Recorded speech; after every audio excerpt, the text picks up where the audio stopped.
जय हिंद दोस्तों जैसा आप सभी को पता ही होगा, जो आपका एडमिट कार्ड भी आज से डाउनलोड होना स्टार्ट हो गए। अब दोस्तों आपके पास बिल्कुल इतना टाइम नहीं बचा हुआ, क्योंकि आपका एग्जाम 2 मई को लगा ही है। तो दोस्तों मैं जो आपको नोट्स प्रोवाइड करा रखे ना, यकीन वहां चल रहा है, नोट्स तैयार करना, आपके एग्जाम बिल्कुल वहां से क्वेश्चन नजर आ जाएंगे। और यहाँ पे मैं जो इंपॉर्टेंट वो क्वेश्चन कराने वाला हूँ, जो फिलहाल अभी आपके एग्जाम जैसे हुए, चाहे रिलेशन भर्ती को चाहे स्पोर्ट भर्ती को, वहां पे जैसे क्वेश्चन पूछे गए थे, यानी जिन जिन टॉपिक से क्वेश्चन पूछे गए वो मैं यहाँ पे टॉपिक वाइज क्वेश्चन करा रहा हूँ। यहाँ पे मैं केवल वही क्वेश्चन अब कराऊंगा जो आपके पेपर सीधे सीधे क्वेश्चन देखने को मिलेंगे। बस मैं जितने क्वेश्चन नोट करा रहा हूँ, आप ये सारे क्वेश्चन नोट करते चलना, पेन और कॉपी लेके बैठना, और सारे में जितने पॉइंट टू पॉइंट आपको बता रहा हूँ चीजें आप नोट करते चलना। आप जब भी पेपर देने जाएंगे ना, सेम सेम ऐसी क्वेश्चन आपको वहां पे देखने को मिल जाएंगे जब आपका 2 मई को पेपर लगने वाला है। और दोस्तों यह वीडियो अगर आपको जरा भी इंफॉर्मेटिव लगा करे ना, वीडियो को लाइक कर दिया करिए, ताकि आगे मैं इस तरह के और आपके टॉपिक कवर करा दूं जो सीधे सीधे क्वेश्चन आपके एग्जाम में क्वेश्चन पूछे जाने वाले हैं। और आप कमेंट बॉक्स में ये जरूर बता देना है कि आपका कौन सा टॉपिक वीक है, मैं कौन से क्वेश्चन आपके लिए लेके आऊं जो आपकी यानी जो पोर्शन आपका वीक हो वो भी आपका स्ट्रांग हो जाए। वहां से भी अगर कोई क्वेश्चन बनता है आपके पेपर से बाहर ना जाए, तो कमेंट बॉक्स में उस चैप्टर जरूर मुझे बता दीजिएगा। आइए स्टार्ट करते हैं आज क्लास। और कॉपी लेकर बैठी, यहाँ पे मैं मोस्ट इंपोर्टेंट यहाँ पे आज वो मैं क्वेश्चन कराऊंगा जो पेपर सीधे सीधे आप क्वेश्चन पूछे जाएंगे। तो ये मान चलना जो आज ही मैं क्लास करा रहा हूँ, कम से कम 3 क्वेश्चन केमिस्ट्री के आपके यहीं से कंफर्म हो जाएंगे। यहाँ पे सबसे पहले मैं वो टॉपिक कराऊंगा जहाँ से एग्जाम में सबसे ज्यादा क्वेश्चन आपसे पूछे जाते हैं। हमेशा आपसे एग्जाम में क्वेश्चन यहाँ से बनता है, जो आपका एक मिश्र धातु वाला टॉपिक होता है। कौन सा होता है? जो आपका मिश्र धातु वाला एक टॉपिक होता है, यहाँ से हमेशा आपके पेपर में एक क्वेश्चन हमेशा बनता है। तो यहाँ मैं जितने आपके मिश्र धातुएं नोट कराऊंगा सारे नोट करना, एक क्वेश्चन यहाँ से कंफर्म आपके पेपर में हो जाएगा। तो दोस्तों सबसे पहले आप ये जान लेना कि ये मिश्र धातु क्या होती है। मिश्र धातु क्या होती है? जहाँ पे आपको या तो 2 धातु यानी कि धातु और प्लस धातु, 2 धातु मिलकर एक तीसरी धातु को निर्माण करते, वो क्या कहती है? मिश्र धातु कहलाती है। या फिर इसमें आपका एक धातु भी हो सकती है और दूसरी क्या हो सकती है? दूसरी आपकी अधातु भी हो सकती है। अगर दूसरी क्या हो सकती है? अधातु भी आपके हो सकती है। अगर इनका भी मान मिश्रण होता, वो भी क्या कहलाएगा? मिश्र धातु हमारा कहलाएगा। तो यहाँ मैं कुछ मिश्र धातु आपके सामने नोट कराऊंगा, सारे मिश्र धातुएं नोट करना, एक क्वेश्चन यहीं से आपका कंफर्म हो जाएगा। तो सबसे पहले ये नोट करना, जो आपका पीतल होता है, क्या होता है? जो आपका पीतल होता है, सबसे पहले ये बताइए पीतल में क्या क्या यानी किसका मिश्रण पीतल आपका ये होता है। तो पीतल में क्या होता है? पीतल में तो एक आपका क्या होता है? कॉपर होता है। क्या होता है? कॉपर होता है। और दूसरा क्या होता है? इसमें आपका जिंक होता है। दूसरा क्या होता है? जिंक इसमें आपका पाया जाता है। तो सीधा सीधा आपको पेपर में क्वेश्चन पूछा जाता है कि पीतल में कौन कौन से यानी किसका मिश्रण होता है। तो किसका मिश्रण होता है? एक ये कॉपर का मिश्रण होता है, एक ये जिंक का मिश्रण आपका ये हो जाता है। और अगर आपसे ये कभी पूछा जाता है, ये बताइए जो पीतल होता है, पीतल में कॉपर का परसेंटेज कितना होता है, कि जो कॉपर कितना परसेंटेज पाया जाता है। तो कितना परसेंटेज होता है? ये आपका होता है 60% से लेके 80%। तो इसमें क्या होता है? कॉपर होता है। और वहीं पे अगर जिंक की बात करते हैं, जिंक का परसेंटेज कितना होता है? ये आपका 40% से लेके 20% क्या होता है? इसमें आपका ये जिंक आपका ये पाया जाता है। और वैसे जो पीतल होता है ना, पीतल की कुछ विशेषताएं भी होती है, ये भी आपको जाननी चाहिए। तो पीतल की विशेषताएं क्या होती है? ये तांबे की तुलना में आपकी क्या होती है? अधिक लचीला होता है और आघात वर्धनीय होता है। और पीतल भी कैसी धातु होती है? ये भी आपकी एक चमकदार धातु होती है। कैसी धातु होती है? ये भी आपकी एक चमकदार होती है, पीतल भी आपका। और वहीं पे अगर इसका जो पीतल होता है, पीतल का हम उपयोग जाने कि पीतल का उपयोग कहाँ कहाँ पे किया जाता है, तो ये बर्तन बनाने में, ये तो सभी को पता ही होगा, पीतल का प्रयोग सबसे ज्यादा कहाँ पे होता है? बर्तन बनाने में ही इसका उपयोग होता है। और उसके बाद होता है बिजली की जो स्विच होते हैं वहां बनाने में होता है, कारतूस की जो नली होती है उसमें बनाने को होता है, और जो आपके ताले हो गए, गियर हो गया या बेयरिंग हो गया, दरवाजे की जो नौ होती है वो भी बनाने काम आती है, हार्न होता है वो भी बनाने काम आता है, या घंटी जो होती है घंटी भी बनाने काम आती है। यानी पीतल का काफी उपयोग आपका ये हो जाता है। और एग्जाम में मोस्ट इंपॉर्टेंट क्वेश्चन ये भी पड़ जाता है, क्योंकि कई बार आपके पेपर में क्वेश्चन बन चुका है।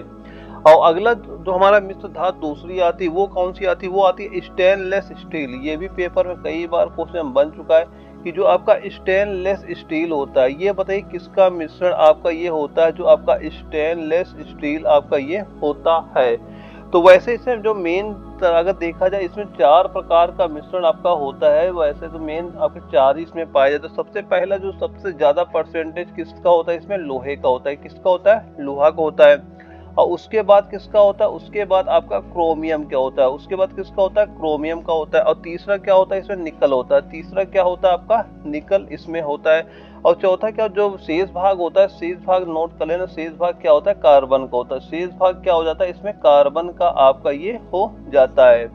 वहीं पे अगर परसेंटेज की बात करें इनका, मतलब चारों का परसेंटेज भी नोट कर लेना कि जो इसमें लोहा होता है, लोहा का परसेंटेज अगर बात करें तो ये आपका 73% इसमें आपका लोहा ही पाया जाता है। और 18% इसमें आपका क्रोमियम होता है। और 8.1% आपका निकेल होता है। और शेष भाग जो होता है वो किसका होता है, शेष भाग आपका इसमें कार्बन का ही आपका पाया जाता है। और दोस्तों जो आपकी ये स्टेनलेस स्टील होता है ना, इसके कुछ मान लो विशेषताएं भी होती है, ये भी आपको पता होनी चाहिए कि जो स्टेनलेस स्टील होता है ये क्या होता है आपका, हवा, पानी, अम्ल और क्षार, ये द्वारा क्या होता है, इनके द्वारा ये इसका क्षरण कभी भी नहीं होता। जो आपका स्टेनलेस स्टील होता है, इनमें आपने देखा होगा जो स्टेनलेस स्टील होता है इसमें कभी जंग भी आपकी नहीं लगती, ये इसकी एक विशेषता होती है। और वहीं पे अगर हम ये बात करें इसका उपयोग कहाँ कहाँ पे किया जाता है जो स्टेनलेस स्टील होता है, क्योंकि सबसे ज्यादा यानी इसका उपयोग तो बर्तन बनाने में भी आपका उपयोग होता है। और कहाँ उपयोग होता है, और जो आपके मोबाइल पार्ट होते हैं, मोबाइल पार्ट बनाने में भी इसका उपयोग होता है। और आभूषणों में भी इसका उपयोग होता है, यानी कि इसका भी कई प्रकार का उपयोग होता है। ज्यादातर उपयोग इसका कहाँ पे होता है, बर्तन बनाने में उपयोग होता है, या फिर कटलरी बनाने में होता है, या फिर मोबाइल के जो पार्ट्स होते हैं उनको बनाने में इसका उपयोग वहां पे किया जाता है।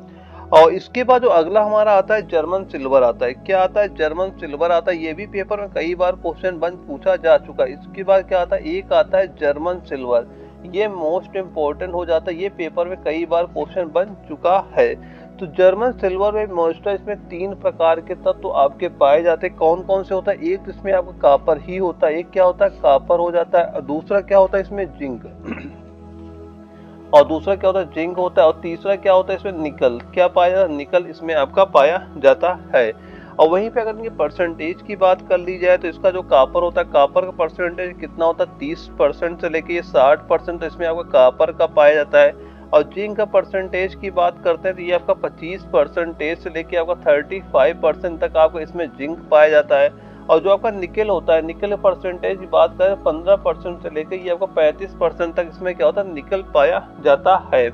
और वहीं पे जो आपको ये जर्मन सिल्वर होता है, अगर इसकी कुछ विशेषताएं होती है, अगर विशेषताओं की बात इसमें हम करते हैं तो ये क्या, जो जर्मन सिल्वर होता है ये आपका लचीला भी होता है और आघात वर्धनीय भी होता है। और चांदी के समान क्या होता है, ये आपका चमकदार भी आपका ये हो जाता है। और वहीं पे अगर इसकी हम ये बात करें कि इसका उपयोग कहाँ कहाँ पे होता है, जो आपका जर्मन सिल्वर होता है, तो जर्मन सिल्वर का जो मेन उपयोग होता है ये आपका कृत्रिम चांदी के आभूषण बनाने में होता है, और सजावट के टुकड़े बनाने में होता है, और बर्तन बनाने में भी काम आता है। ज्यादातर इसका उपयोग कहाँ पे होता है, कृत्रिम जो चांदी के आभूषण होते हैं वहां पे बनाने में ज्यादा प्रयोग ये किया जाता है जर्मन सिल्वर का। ये भी पॉइंट याद करना, मेन आपके ये याद होने चाहिए इसमें क्या क्या, मतलब किस कौन कौन से तत्व इसमें पाए जाते हैं, उनका परसेंटेज आपका क्या हो जाता है। और दोस्तों एक बात और याद करना, जो यहाँ मैंने आपको वन लाइनर क्वेश्चन प्रोवाइड कराए वो सारे के सारे आपका मोस्ट इंपॉर्टेंट क्वेश्चन है। चाहे जो यहाँ पे आपका बायोलॉजी मैंने 1000 जो क्वेश्चन आपको प्रोवाइड करा रखे हैं, चाहे आपका केमिस्ट्री जो मैंने 500 क्वेश्चन प्रोवाइड कराए, चाहे फिजिक्स के जो 500 क्वेश्चन यहाँ प्रोवाइड कराए, और जीके जो 1000 क्वेश्चन आपको मैंने वन लाइनर प्रोवाइड कराया, करंट अफेयर जो 6 महीने के यानी लगभग इसमें मैंने 300 क्वेश्चन आपको प्रोवाइड कराए। यकीन माना यहाँ पे मैंने एक एक वही सारे क्वेश्चन लिए हैं कि जो आपका 2 मई को पेपर लगा हुआ है, कि सारे क्वेश्चन आपको वहां पे देखने को मिल जरूर जाए। तो एक बार ये सारे क्वेश्चन जरूर याद करना, इसकी फोटो कॉपी आज निकलवा लेना अगर आपने ना निकलवाई हो, और तैयारी करना स्टार्ट कर देना। और जिन भाइयों ने अभी ये पीडीएफ ना ली वो पीडीएफ जरूर ले लेना और तैयार करना। यकीन मान चलना यहाँ से पेपर में क्वेश्चन बिल्कुल आपको देखने को मिलेंगे। और जब भी आपका ये 2 मई को पेपर लगा हुआ है ना, 2 मई को ये मान चलना सारे मोस्ट इंपोर्टेंट मैंने क्वेश्चन प्रोवाइड कराए जो एग्जाम में क्वेश्चन पूछे जा सकते हैं। तो अभी जो आपके टाइम बच रहा है यानी कि 10 या 11 दिन जो भी आपके पास टाइम बचा है, ये क्वेश्चन तैयार करिए, पेपर जरूर यहाँ से आपके क्वेश्चन देखने को मिल जाएंगे। और दोस्तों हमने जर्मन सिल्वर की बात करी ली थी, उसकी जर्मन सिल्वर के बाद एक पॉइंट और नोट करना जो आपका कांस्य का होता है। जो कांस्य आपका मिश्र धातु होता है, यहाँ से भी क्वेश्चन कई बार क्वेश्चन पूछे जा चुके हैं। तो कांस्य जो होता है इसमें मेनता 2 तत्व भी पाए जाते हैं। एक इसमें क्या होता है आपका कापर होता है, एक क्या होता है इसमें आपका कापर होता है, दूसरा क्या होता है इसमें आपका जिंक होता है, दूसरा क्या होता है जिंक इसमें पाया जाता है। वहीं पे अगर हम परसेंटेज की बात करें तो कॉपर का परसेंटेज कितना होता है, वो आपका 80% होता है, और जो जिंक होता है, जिंक का परसेंटेज कितना होता है, वो आपका 20%, इसमें आपका जिंक ही पाया जाता है। और वहीं पे अगर इसके हम विशेषताओं की बात करते हैं तो जो कांस्य होता है, कांस्य की विशेषता क्या होती है, ये आपका एक तो कठोर होता है, कठोर होता है, क्या होता है, एक तो ये कठोर होता है और उसके बाद क्या होता है, ये भंगुर भी होता है, कठोर भी होता है और क्या होता है, ये आपका भंगुर भी होता है। और वहीं पे अगर इसकी हम ये बात करें कि इसका उपयोग कहाँ पे होता है, जो कांस्य होता है इसका उपयोग कहाँ कहाँ पे होता है, कांस्य का उपयोग कहाँ कहाँ पे होता है, अगर ये जानना हो तो सबसे ज्यादा जो इसका उपयोग होता है कहाँ पे होता है, सिक्के बनाने में। कहाँ उपयोग होता है इसका, ज्यादातर उपयोग कहाँ पे होता है, सिक्के बनाने में सबसे ज्यादा प्रयोग किया जाता है। और उसके बाद क्या होता है, मूर्तियां बनाने में उपयोग होता है, बर्तन बनाने में भी इसका उपयोग होता है, घंटी बनाने में होता है, मशीन के भागों को बनाने के लिए भी कांस्य धातु का प्रयोग वहां पे किया जाता है। लेकिन ज्यादातर जो प्रयोग होता है सिक्के बनाने में होता है, और उसके बाद किसको बनाने में होता है, मूर्तियां बनाने में ज्यादा प्रयोग इसका वहां पे किया जाता है। ये पॉइंट जरूर याद रखिएगा। और इसके बाद हमारा अगला आता है एक गन धातु होती है। एक क्या होती है, गन धातु होती है। कई बार पेपर में क्वेश्चन पूछा जा चुका है कि जो गन धातु होती है इसमें कौन कौन से तत्व पाए जाते हैं। इसमें भी मेनली आपके जो तीन होते हैं, तीन ही पाए जाते हैं गन धातु। एक तो क्या होता है आपका कापर होता है, एक क्या होता है गन धातु में आपका कापर हो गया, और दूसरा क्या होता है, दूसरा इसमें एक टिन होता है, क्या होता है, टिन हो जाता है। और तीसरा क्या होता है, इसमें जिंक होता है, तीसरा क्या होता है, इसमें जिंक आपका पाया जाता है। वहीं पे कॉपर का अगर परसेंटेज की बात करें, कॉपर कितना परसेंटेज पाया जाता है, तो ये आपका 88% कॉपर का होता है। और टिन का परसेंटेज की बात करें तो 10% आपका टिन पाया जाता है। और जिंक की बात कर दी आपका 0.2% आपका क्या होता है, जिंक इसमें पाया जाता है। और जो यहाँ पर ये गन धातु होती है ना, अगर इसके कुछ विशेषताओं की बात करते हैं, ये क्या होता है, जो जो हमारा होता है गन धातु होती है, ये आपका बहुत कठोर होता है और एक अच्छा सांचा बना सकता है। ये क्या होता है, गन धातु जो होता है कैसा होता है, एक बहुत कठोर होता है। और वहीं पे अगर इसके उपयोग की बात करें कि जो गन धातु है इसका उपयोग कहाँ कहाँ पे किया जाता है, तो इसका उपयोग कहाँ पे होता है। एक तो आपने देखा होगा जो बंदूकें होती है, क्या होती है, जो आपकी बंदूकें होती है ना, उनकी जो बैरल होती है, बंदूक की जो बैरल होती है, बंदूक की बैरल बनाने के काम में ये आती है, गन धातु आती है। और उसके साथ साथ जो आपका गियर हो गया, बियरिंग हो गया, आदि के बनाने के में भी आपके गन धातु का प्रयोग वहां पे किया जाता है। और अगला एक पॉइंट नोट करना, जो आपका टांका होता है, क्या होता है, टांका होता है। इसमें बताइए कौन कौन सा मान लो मिश्रण होता है, तो इसके में आपका मेन तो आपका दो ही होता है। एक तो आपका क्या होता है, टिन होता है, एक क्या होता है, टिन होता है, दूसरा क्या होता है, लेड होता है, दूसरा क्या होता है इसमें, लेड। एक तो टिन होता है, दूसरा क्या होता है, लेड होता है।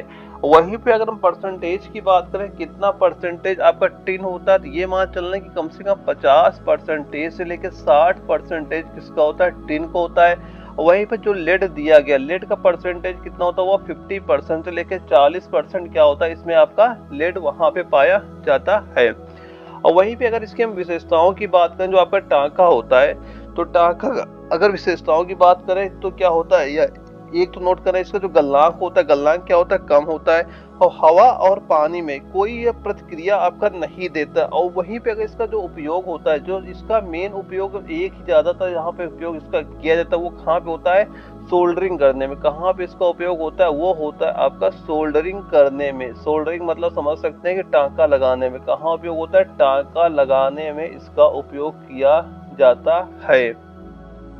तो यहाँ मैं जितने पॉइंट आपके नोट करा रहा हूँ, सारे सारे मैं वही पॉइंट नोट करा रहा हूँ जो आपके एग्जाम में क्वेश्चन बिल्कुल पूछने जाने वाले हैं। तो आप सारे क्वेश्चन नोट जरूर करना, आप एग्जाम बिल्कुल यहाँ से क्वेश्चन बिल्कुल आपको नजर आ जाएंगे। और दोस्तों इसके बाद कुछ मैं इंपॉर्टेंट पॉइंट वो आपको नोट कराऊंगा, जो आपका एग्जाम में पूछता जाता है कि जो रासायनिक सूत्र होते हैं, रासायनिक सूत्र से एक एग्जाम में क्वेश्चन यहाँ से भी बनता है। यहाँ मैं मोस्ट इंपोर्टेंट वो क्वेश्चन कराऊंगा कि जो आपको 2 मई को पेपर लगा हुआ है, यानी 2 मई को एक क्वेश्चन आपको बिल्कुल यहाँ से नजर आ जाए। मैं जो इंपॉर्टेंट आपको नोट कराऊँ ये सारे बिल्कुल आप नोट कर लीजिएगा। तो सबसे पहले दोस्तों आप एक नोट ये करिए, जो आपका टीयर गैस होती है, कौन सी गैस होती है, टीयर गैस। कौन सी गैस होती है, टीयर गैस होती है।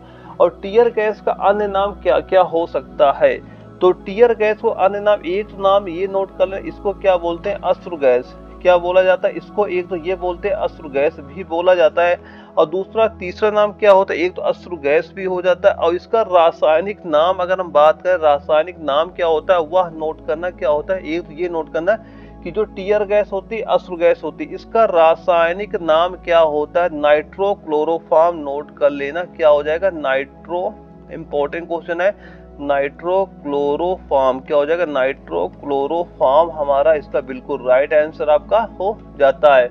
वहीं पे अगर इसके सूत्र की बात करें, इसका बताइए रासायनिक सूत्र क्या हो जाएगा, तो क्या हो जाता है ये भी नोट करना, CCl3 इंटू NO2। क्या हो जाएगा? NO2। ये आपका टीयर गैस का रासायनिक सूत्र हो जाता है। इंपॉर्टेंट है, ये नोट कर लेना।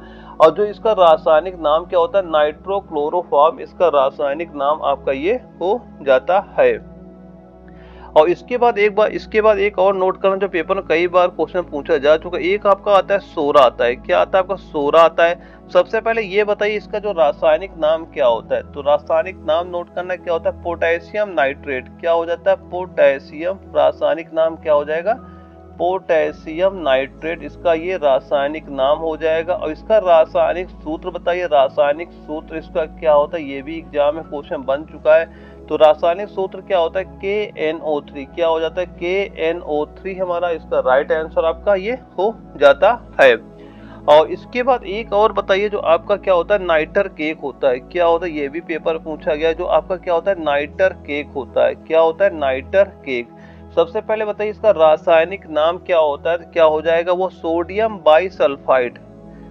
नोट कर लेना क्या हो जाएगा? सोडियम बाईसल्फाइड हमारा बिल्कुल राइट आंसर आपका यहाँ पे हो जाएगा। सोडियम बाईसल्फाइड जो हमारा यहाँ पे दिया जा रहा है, ये बिल्कुल राइट आंसर आपका हो जाता है। वहीं पे अगर इसके सूत्र की बात करें, ये बताइए इसका रासायनिक सूत्र क्या होता है? क्या हो जाएगा ये भी नोट करना, NaH और SO4, ये इसका रासायनिक सूत्र आपका ये हो जाता है।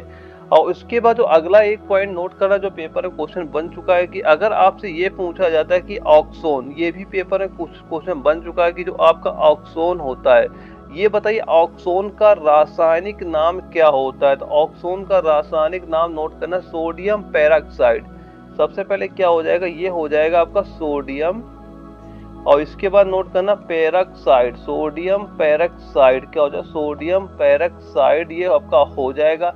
वहीं पे अगर इसका रासायनिक सूत्र की बात करें, ये बताइए जो ऑक्सोन होता है, सोडियम पेरोक्साइड जो आपका दिया जा रहा है, इसका रासायनिक सूत्र क्या होता है? वो आपका Na2O2। क्या हो जाएगा? Na2O2 आपका इसका रासायनिक सूत्र आपका ये हो जाता है।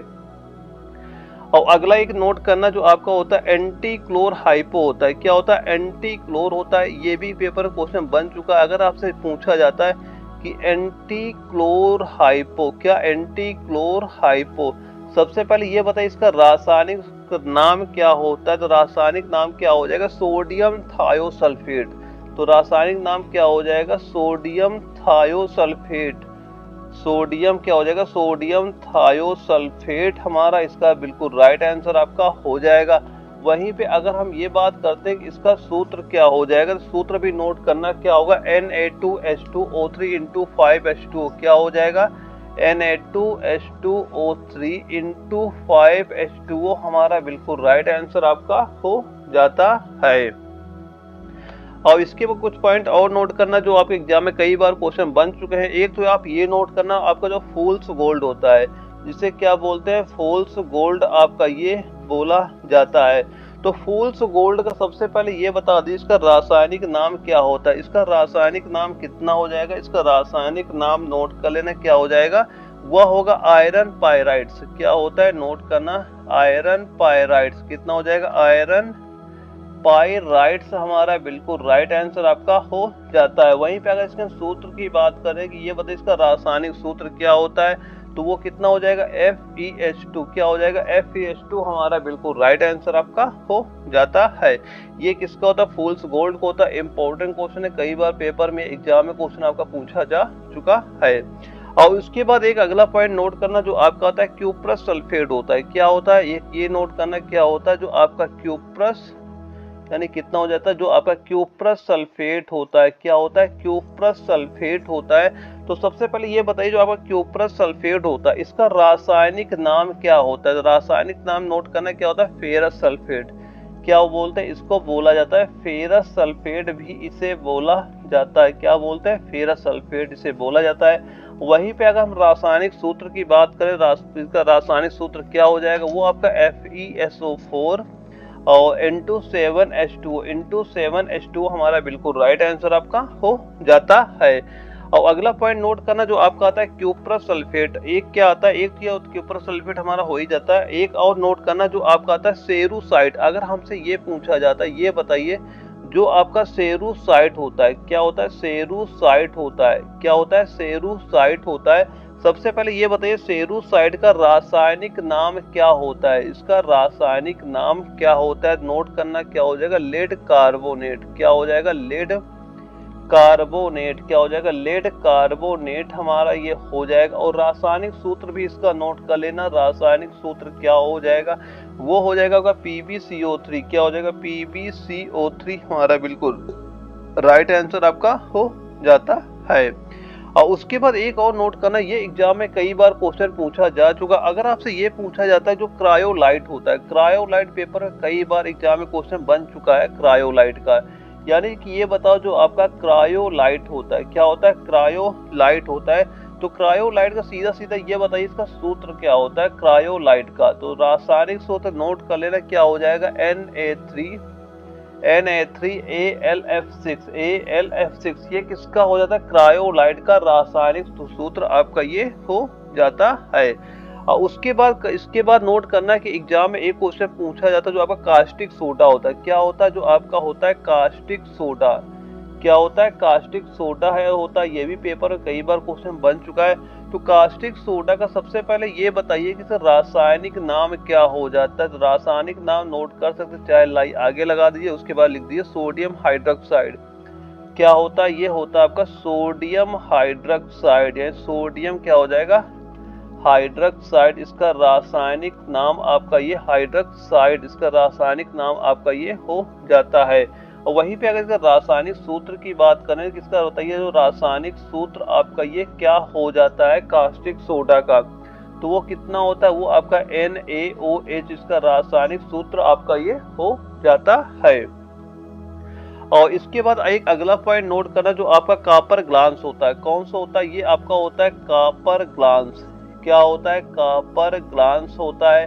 तो इसका सबसे पहले ये बताइए जो कॉपर ग्लांस होता है इसका रासायनिक नाम क्या होता है, क्या हो जाएगा, क्यूप्रिक सल्फाइड, क्या हो जाएगा, वो आपका हो जाएगा क्यूप्रिक सल्फाइड, क्या हो जाएगा, क्यूप्रिक सल्फाइड, क्या हो जाएगा, क्यूप्रिक सल्फाइड हो जाएगा। और वहीं पे अगर इसके सूत्र की बात करें, ये बताइए इसका जो हमारा क्यूप्रिक सल्फाइड होता है, ये कॉपर ग्लांस होता है, इसका जो रासायनिक सूत्र है, रासायनिक सूत्र कितना अगर हमसे ये पूछा जाता है, तो रासायनिक सूत्र इसका कितना होता है, वो आपका होता है Cu2S हो जाता है, हमारा बिल्कुल राइट आंसर आपका ये हो जाता है। और एक एग्जाम में जो कई बार क्वेश्चन और पूछा जाता है जो आपका कार्नेलाइट होता है, ये भी पेपर कई बार में एक पेपर में पूछा गया, यानी जो कार्नेलाइट होता है, तो कार्नेलाइट का सबसे पहले ये बताइए इसका रासायनिक नाम क्या होता है, तो रासायनिक नाम कार्नेलाइट का क्या होता है, पोटेशियम मैग्नीशियम क्लोराइड, क्या होता है इसका, पोटेशियम मैग्नीशियम क्लोराइड होता है। और वहीं पे अगर रासायनिक सूत्र की बात करें तो क्या होता है, KCl इंटू MgCl2 हो जाता है, और इंटू क्या हो जाता है 6H2O, क्या होता है 6H2O, ये हमारा बिल्कुल राइट आंसर आपका हो जाता है।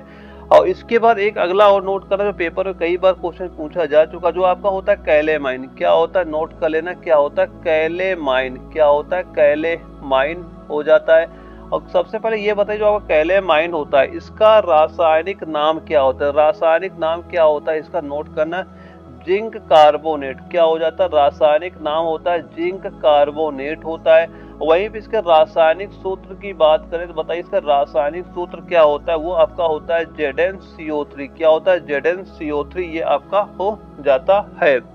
और इसके बाद एक और जो पेपर में कई बार क्वेश्चन बन चुका जो आपका कैलीची से होता है, किससे होता है, जो आपका होता है कैलीची, क्या होता है, कैलीची होता है।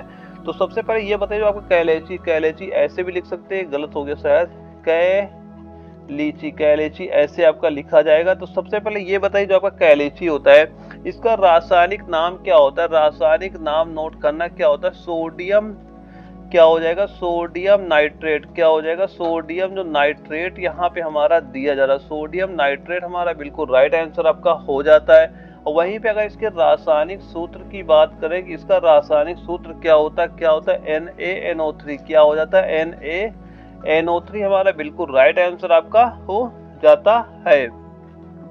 और इसके बाद एक अगला पॉइंट नोट करना, ये भी पेपर में कई बार क्वेश्चन पूछा जा चुका। अगर आपसे ये पूछा जाता है जो कैल्सिया होता है, क्या पूछा जाए कि जो आपका कैल्सिया, आपसे चाहे तो कैल्सिया लिख के दे देगा, या फिर देगा क्विक लाइम, या फिर क्या लिख के देगा, या फिर लिख के देगा क्विक लाइम। क्या देगा, क्विक लाइम आपसे पूछा जाएगा। तो सबसे पहले ये बताइए इसका रासायनिक नाम क्या होता है। रासायनिक नाम क्या हो जाएगा, कैल्शियम ऑक्साइड। इसका रासायनिक नाम क्या हो जाएगा, वह नोट करना, कैल्शियम ऑक्साइड इसका रासायनिक नाम आपका ये हो जाएगा। और इसके बाद ये बताइए इसका रासायनिक सूत्र क्या होता है। जो कैल्शिया पूछे जाए, क्विक लाइम पूछे, इसका रासायनिक सूत्र क्या हो जाता है, ये हो जाएगा CaO। ये इसका आपका रासायनिक सूत्र भी आपका ये हो जाता है। और इसके बाद जो एग्जाम में कई बार क्वेश्चन पूछा गया, ये मान लो जो नीला कशीस होता है, नीला कशीस भी पेपर में कई बार क्वेश्चन आपका बन चुका है कि जो आपका नीला कशीस होता है, सबसे पहले ये बताइए जो नीला कशीस होता है इसका रासायनिक सूत्र क्या होता है। तो क्या हो जाएगा, वो आपका हो जाएगा कॉपर सल्फेट। क्या हो जाएगा, कॉपर सल्फेट हमारा बिल्कुल राइट आंसर आपका हो जाएगा। ये इसका रासायनिक क्या हो जाएगा, रासायनिक नाम हो जाता है। वहीं पे अगर ये बात करें इसका रासायनिक सूत्र क्या होता है, तो कॉपर सल्फेट का रासायनिक सूत्र क्या होता है, ये भी नोट करना, Cu। क्या होता है, CuSO4 और इंटू 5H2 हमारा बिल्कुल राइट आंसर आपका हो जाता है। और इसके बाद अगर आपसे ये कभी पूछा जाता जो आपकी नीली गैस होती, कौन सी गैस होती, अगर आपसे ये पूछा जाए जो आपकी नीली गैस होती है, या फिर आपसे ये पूछ लिया जाए जो आपकी जल गैस होती है, जल गैस होती, कौन सी गैस होती है, जल गैस होती है, तो इसका बताइए रासायनिक सूत्र क्या हो जाएगा, वो हो जाएगा कार्बन मोनोऑक्साइड प्लस हाइड्रोजन। ये क्या होता है, ये आपका जल गैस हो जाता है। यही हमारा बिल्कुल राइट आंसर आपका हो जाता है। इसके बाद एक हमारा आता है अम्ल और क्षार आता है। क्या आता है, एक आता है अम्ल और क्षार। यहाँ भी पेपर में आपके क्वेश्चन पूछे जाते हैं। यहाँ पे कुछ आपको अम्ल और क्षार आपके नोट कराऊंगा। आप ये मान चला अम्ल और क्षार का एक क्वेश्चन बिल्कुल आपको नजर आता है। यहाँ पे मैं जो आपको अम्ल और क्षार नोट कराऊंगा, यहीं से पूरे चांस है कि एक क्वेश्चन जो आपका बनता है यहीं से आपको देखने को मिल जाएगा। तो सबसे पहले अम्ल की बात करते हैं। सबसे पहले हम किसकी बात करते हैं, सबसे पहले हम बात करेंगे अम्ल की बात करेंगे। तो एक अम्ल आप ये नोट करना जो आपका बोरिक अम्ल होता है। कौन सा अम्ल होता है, एक अम्ल होता है बोरिक अम्ल होता है। क्या होता है, बोरिक अम्ल होता है। तो सबसे पहले ये बताइए बोरिक अम्ल को हम लिखते कैसे हैं। तो बोरिक अम्ल कैसे लिखा जाता है, इसका रासायनिक सूत्र क्या हो जाता है, वो आपका होता है H3BO3। H3BO3 क्वेश्चन सीधा सीधा आपसे पूछेगा कि आपका इनमें से बोरिक अम्ल कौन सा है, और ये आपके जो रासायनिक सूत्र आपके ऑप्शन में नजर आ जाएंगे। आपको जो भी ऑप्शन आपको दिखाई पड़ेगा H3BO3 वाला हमारा बिल्कुल राइट आंसर आपका हो जाता है। वहीं पे अगर हम ये बात करते हैं जो आपका बोरिक अम्ल होता है, इसके लाभ क्या है, इसके लाभ क्या, यहाँ से क्वेश्चन बनता है आपका कि बोरिक अम्ल के लाभ क्या होते हैं। तो इसका लाभ क्या होता है, एक तो लाभ सीधा सीधा आप यही नोट कर लें कि आंख धोने के लिए इसका उपयोग होता है। क्या, कहाँ उपयोग होता है, आंख धोने के लिए इसका उपयोग किया जाता है। आंख धोने के लिए इसका उपयोग किया जाता है। एक पॉइंट ये नोट करना, और एक पॉइंट ये भी नोट करना, इसका उपयोग और कहाँ पे होता है, ये आपका होता है रोगाणुनाश यानी कि रोगाणु रोधक के रूप में भी इसका उपयोग होता है। कहाँ पे होता है, तो रोगाणु किस कहाँ उपयोग होता है, यहाँ पे नोट कर लेना। दूसरा उपयोग क्या हो जाता है, वो आपका होता है रोगाणु रोधक के रूप में इसका उपयोग आपका किया जाता है। एक पॉइंट ये भी याद रखिएगा। और इसके बाद जो हमारा एक दूसरा अम्ल आता है वो आपका होता है एसिटिक अम्ल। दूसरा अम्ल कौन सा आता है, वो आपका होता है एसिटिक अम्ल हो जाता है। कौन सा अम्ल होता है, वो होता है एसिटिक अम्ल हमारा हो जाता है। तो सबसे पहले ये बताइए जो एसिटिक अम्ल होता है इसको हम लिखते कैसे हैं। तो एसिटिक अम्ल को कैसे लिखा जाता है, ये आपका लिखा जाता है सिंपल सा हो जाएगा CH3COOH। ये क्या होता है, एसिटिक अम्ल आपका हो जाता है। और वहीं पे ये बताइए जो एसिटिक अम्ल आपका होता है इसके लाभ क्या क्या है, एसिटिक अम्ल के लाभ क्या क्या है अगर हमसे ये पूछा जाता है। तो इसका जो मेन उपयोग होता है कहाँ पे होता है, इसका मेन उपयोग आपका होता है सिरका के रूप में इसका मेन उपयोग आपका किया जाता है। और ये क्वेश्चन पेपर में कई बार क्वेश्चन बन चुका है, मोस्ट इंपोर्टेंट क्वेश्चन आपका हो जाता है। कि सिरका में कौन सा अम्ल पाया जाता है। सीधा सीधा ये क्वेश्चन पूछा जाता है कि सिरका में कौन सा अम्ल आपका पाया जाता है। तो कौन सा अम्ल वहां में राइट आंसर होता है एसिटिक अम्ल होता है, जिसका रासायनिक सूत्र आपके सामने दिया गया है। और इसके बाद एक तो हमारा तीसरा अम्ल आता है, वो आपका होता है साइट्रिक अम्ल। वो अम्ल कौन सा होता है, एक अम्ल आपका कौन सा होता है, वो होता है आपका साइट्रिक अम्ल। कौन सा अम्ल होता है, साइट्रिक अम्ल। तो सबसे पहले ये बताइए साइट्रिक अम्ल होता है इसे हम कैसे लिखते हैं। तो साइट्रिक अम्ल कैसे लिखा जाता है ये भी नोट करना, C6H8 और O7, ये क्या होता है, ये आपका साइट्रिक अम्ल आपका हो जाता है। और जो इसका पेपर क्वेश्चन पूछा जाता है कि जो साइट्रिक अम्ल होता है इसका उपयोग कहाँ पे होता है। तो इसका उपयोग कहाँ पे होता है, जो आपके खाद्य संचरण में, यानी जो खाद्य जो हमारे खाने चीजें की सामानें होती है उनके बचाव के लिए इसका उपयोग किया जाता है। यानी जो हमारे खाने पीने की सामानें होती है, जो खाने पीने की सामानें होती हैं उनके उनके क्या संरक्षण के लिए, नोट कर लेना, उनके क्या होता है संरक्षण के लिए, उनके संरक्षण के लिए इसका उपयोग वहां पे किया जाता है। और इसका दूसरा उपयोग क्या होता है, दूसरा उपयोग भी नोट कर लेना क्या होता है, शीतल पेय में भी इसका उपयोग किया जाता है। शीतल पेय, शीतल पेय समझ सकते हो जैसे कोल्ड ड्रिंक हो जाती है, शीतल पेय में भी इसका उपयोग आपका किया जाता है। ये भी पॉइंट आप याद रखिएगा। और साइट्रिक अम्ल के बाद जो एक अगला आता है वो आपका कौन सा होता है, टार्ट्रिक अम्ल होता है। एक अम्ल कौन सा होता है, एक अम्ल आपका होता है टार्ट्रिक अम्ल होता है। कौन सा अम्ल होता है, टार्ट्रिक अम्ल होता है। सबसे पहले ये बताओ टार्ट्रिक अम्ल हम लिखते कैसे हैं। तो टार्ट्रिक अम्ल कैसे लिखते हैं वो नोट करना, क्या हो जाएगा C4H8 और क्या हो जाएगा O6, ये क्या हो जाएगा टार्ट्रिक अम्ल हमारा हो जाता है। तो इसका जो सबसे पहले उपयोग लिख लेना कि टार्ट्रिक अम्ल का उपयोग क्या होता है। तो एक पॉइंट और याद करना कि जो टार्ट्रिक अम्ल होता है सबसे ज्यादा किसमें होता है, जो आपका इमली होता है। ये पेपर क्वेश्चन कई बार क्वेश्चन बन चुका है कि इमली में कौन सा अम्ल पाया जाता है। तो इमली में कौन सा अम्ल होता है, वो आपका टार्ट्रिक अम्ल भी होता है, जिसका रासायनिक सूत्र आपके सामने लिखा हुआ है। तो ये पॉइंट याद करना, ज्यादा क्वेश्चन आपको ये इमली वाला ही यहाँ पे पूछा जाता है। और इसका उपयोग और कहाँ पे होता है, बेकिंग पाउडर के रूप में भी इसका उपयोग होता है। जो टार्ट्रिक अम्ल होता है बेकिंग पाउडर के रूप में भी इसका उपयोग आपका किया जाता है। और इसके बाद एक अम्ल और नोट करना जो पेपर में पूछा गया था कि जो आपका कार्बनिक अम्ल होता है। कौन सा अम्ल होता है, एक अम्ल होता है आपका कार्बनिक। एक अम्ल क्या होता है, कार्बनिक अम्ल होता है। तो सबसे पहले ये बताइए इसका कार्बनिक अम्ल को हम लिखते कैसे हैं। तो लिखा कैसे जाता है, ये लिखा जाता है आपका H2CO3, ये क्या होता है कार्बनिक अम्ल आपका ये हो जाता है। और ये बताइए इसका उपयोग कहाँ पे होता है, जो आपका कार्बनिक अम्ल होता है इसका उपयोग कहाँ पे होता है। उपयोग भी नोट करना क्या हो जाता है, मृदु और सुगंधित पेय में इसका उपयोग किया जाता है। तो क्या हो जाएगा, उपयोग नोट कर लेना क्या हो जाएगा, मृदु और सुगंधित पेय में इसका उपयोग आपका ये किया जाता है। और इसके बाद हमारा अगला क्वेश्चन आता है, यानी क्वेश्चन क्या आता है, एक अम्ल और ही नोट कर लो जो आपका होता है आक्जेलिक अम्ल। एक अम्ल और आता है, क्या आता है वो भी नोट करना, इसे बोलते हैं आक्सली, जो चाहे ये बोलते आक्सलिक अम्ल बोल दे। तो क्या होता है आक्जेलिक अम्ल जो होता है ये आपका आ जाता है। आक्जेलिक अम्ल को हम लिखते कैसे, तो इसको भी सिंपल सा नोट कर लेना, COOH इंटू COOH। ये क्या होता है हमारा जो आक्सालिक अम्ल होता है इसको हम लिखा जाता है। और ये बताइए इसका उपयोग कहाँ पे किया जाता है, यानी इसका उपयोग कहाँ पे होता है, उपयोग कहाँ पे होता है, स्याही दाग हटाने वाला के रूप में उपयोग होता है। तो पहला उपयोग तो यही होता है जो आपका स्याही के दाग लग जाते हैं, तो स्याही के दाग जो लग जाते हैं, स्याही के दाग हटाने में इसका उपयोग किया जाता है। और दूसरा क्या होता है, सफाई में भी इसका उपयोग होता है। दूसरा उपयोग क्या होता है, सफाई करने में भी इसका उपयोग आपका ये किया जाता है। और एक और पॉइंट नोट करना, इसका उपयोग कहाँ होता है, विरंजन रूप में भी इसका उपयोग आपका किया जाता है। विरंजन रूप में भी इसका उपयोग आपका किया जाता है। और दोस्तों इसके बाद कुछ पॉइंट और नोट करना, यहाँ से जो आपके क्षार हमने लिख लिया, अब इसके बाद क्या लिखेंगे, जो क्षार होते हैं क्षार से भी जो क्वेश्चन पूछे गए वो भी हम नोट कर लेते हैं। तो क्षार का सबसे पहला एक नोट करना जो आपका सोडियम हाइड्रोक्साइड होता है, जिसको क्या बोलते हैं, जिसे बोलते हैं कास्टिक सोडा। जिसे क्या बोला जाता है, जिसे बोला जाता है कास्टिक सोडा बोला जाता है। तो कास्टिक सोडा का इसका सबसे पहले बताइए रासायनिक नाम क्या हो जाता है, तो वो होता है आपका सोडियम हाइड्रोक्साइड। क्या हो जाता है, सोडियम हाइड्रोक्साइड हो जाता है। और इसका रासायनिक सूत्र क्या होता है, वो आपका NaOH हमारा हो जाता है।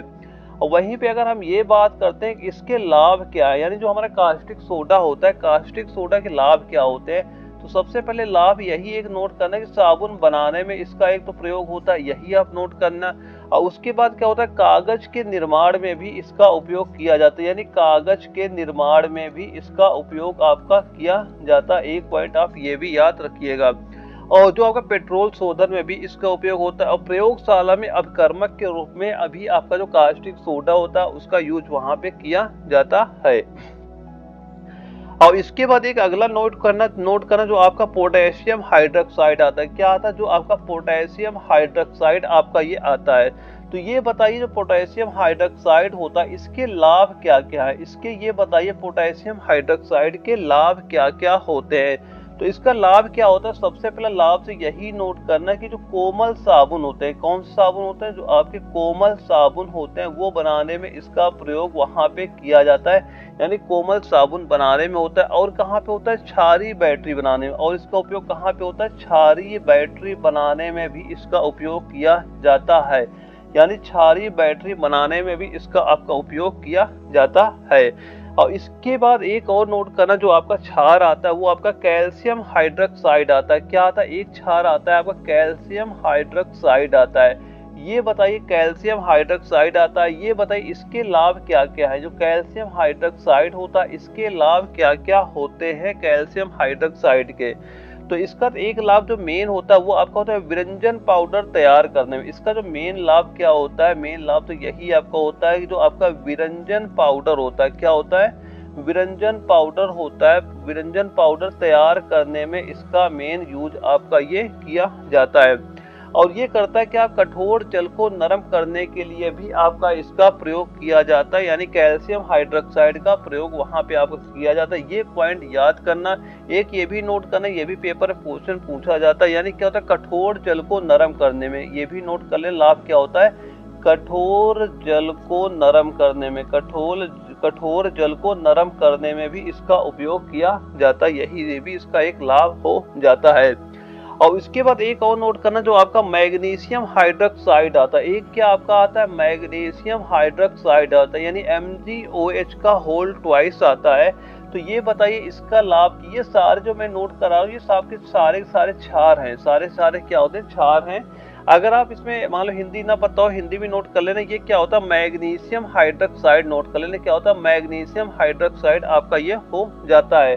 और ये बताइए इसका लाभ क्या होता है, इसका लाभ क्या होता है। लाभ पेपर में क्वेश्चन कई बार पूछा जाता है, यानी इसका लाभ क्या होता है, यानी क्या होता है, एंटासिड के रूप में ये आपका उपयोग किया जाता है। और इसे क्या बोलते हैं, इसे ये पॉइंट नोट करना, पेपर में कई बार क्वेश्चन पूछा जाता है। इसे बोलते हैं मिल्क ऑफ मैग्नीशिया। इसे नोट करना, क्या बोला जाता है, इसे बोलते हैं मिल्क ऑफ। ये पेपर में कई बार क्वेश्चन पूछा जा चुका है, यानी मिल्क ऑफ मैग्नीशिया। क्या बोलते हैं, मिल्क ऑफ मैग्नीशियम भी लिख सकते हैं। क्या बोलते हैं, मिल्क ऑफ मैग्नीशियम आपका ये बोला जाता है।